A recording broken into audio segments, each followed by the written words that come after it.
चंदन की वृक्ष ही मंदार की छाया में आप ऐसे उत्तरी पूर्वी उत्तरी और आप पश्चिमी द्वार से जाएंगे।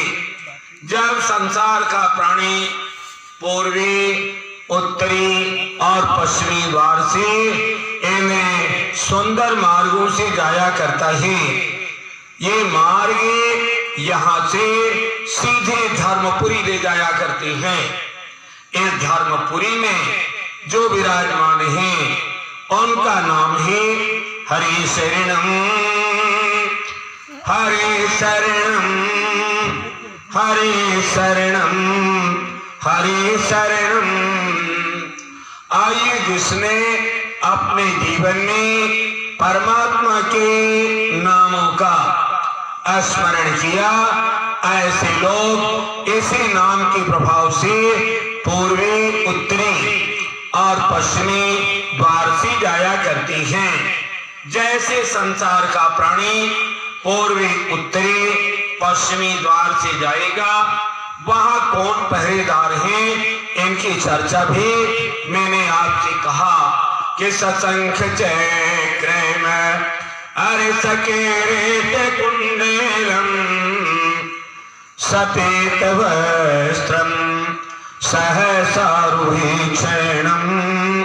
संसार में जब कोई आदमी इन तीनों पूर्वी उत्तरी और पश्चिमी द्वार से जाते हैं, इनके सामने स्वतः नारायण भगवान, विष्णु भगवान, श्री राम जी, कृष्ण जी इसी द्वारपाल पर इसी दरवाजे पर द्वारपाल बन के बैठे हुए हैं और बैठ करके पूर्वी उत्तरी पश्चिमी तीनों दरवाजे पर एक बावली रखा है और ये बावली एक समान की है।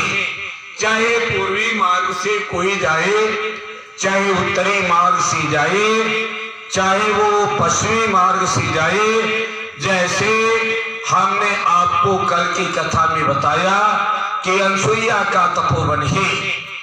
अनसुईया के तपोवन में महाराज अत्रि जी अपने तपोबल से अपनी पत्नी का परवरिश कर रही थी और उसे अनसुईया के तपोवन में जो नदी थी, उस नदी की चर्चा हम आपके बीच में रखने चल रहे हैं। आइए, महर्षि हमारे जो अत्रि हैं, दुर्वासा ऋषि के जो पिताजी हैं, ये अनसुईया के आश्रम में अपने तपोबल की साधना में लगी हुई थी। वो अत्रि जी चाहते थे कि हमको गंगा का नीर मिल जाए, जमुना का नीर मिल जाए, सरस्वती का पावन जल मिल जाए। एतेवम चिंतनम कृत्वा, आई दुर्वासा ऋषि की मां अनसुईया जी अपने पति अत्रि की आकांक्षा में वो चाहती हैं कि स्वामी आप चिंता न करो, और आप जा कहाँ रहे हो? रोजाना भगवान सूर्य नारायण उदयाचल पर आते हैं, अस्ताचल पर गमन करते हैं।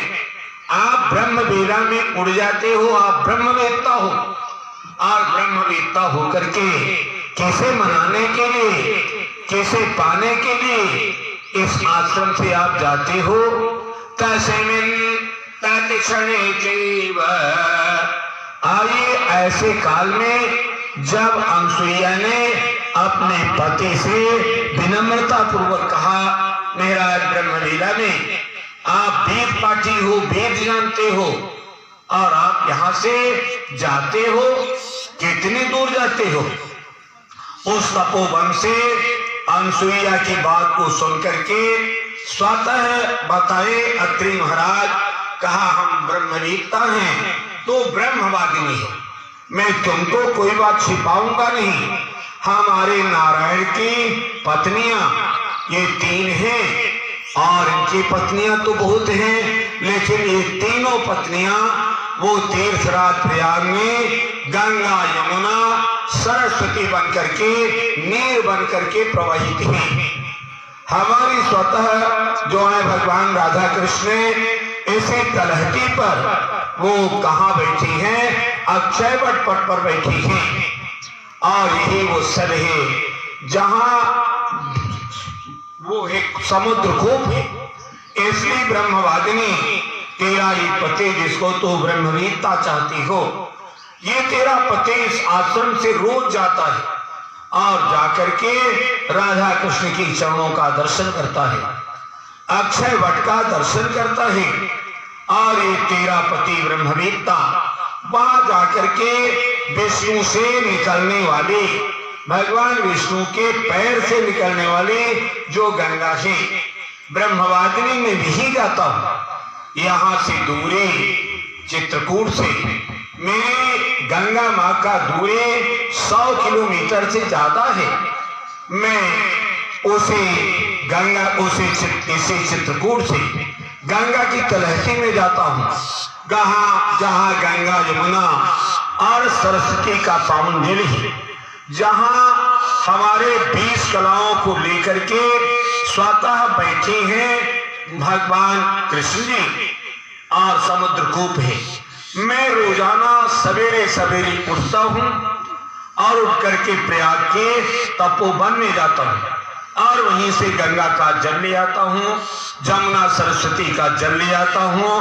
अनवरत में भगवान राधा कृष्ण के दर्शन करके, समुद्र कूप का दर्शन करके तब मैं आता हूँ।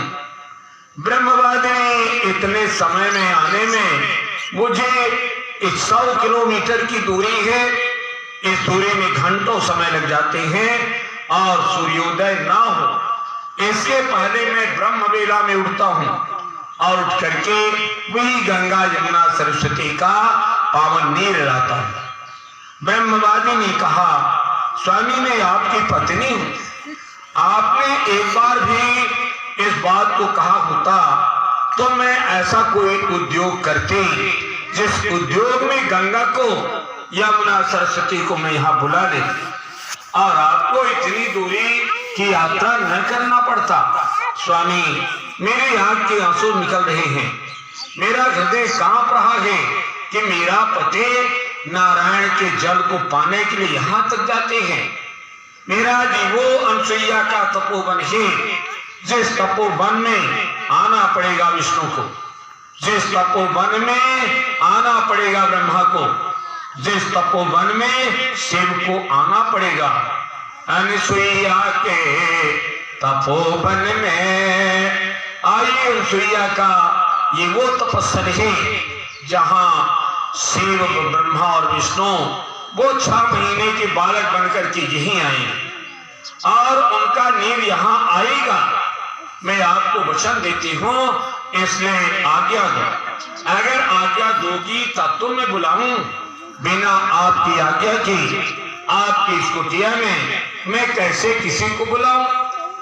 जब इस तरह की बात ब्रह्मवादिनी ने ब्रह्मवेत्ता से कहा हमारी अनसुईया जी के पति जो हैं अत्रि जी, उन्होंने कहा ब्रह्मवादिनी अगर मेरे श्रम से तुझे कुछ कष्ट हो रहा है तो बुलाओ, गंगा यमुना सरस्वती के पावन जल को बुला लो, आएंगे और आने के बाद तुम्हारी तपस्या से ये अनसुईया के तपोवन में निश्चित रूप से ये गंगा यमुना सरस्वती पैश्विनी और मंदाकिनी बन जाएंगी।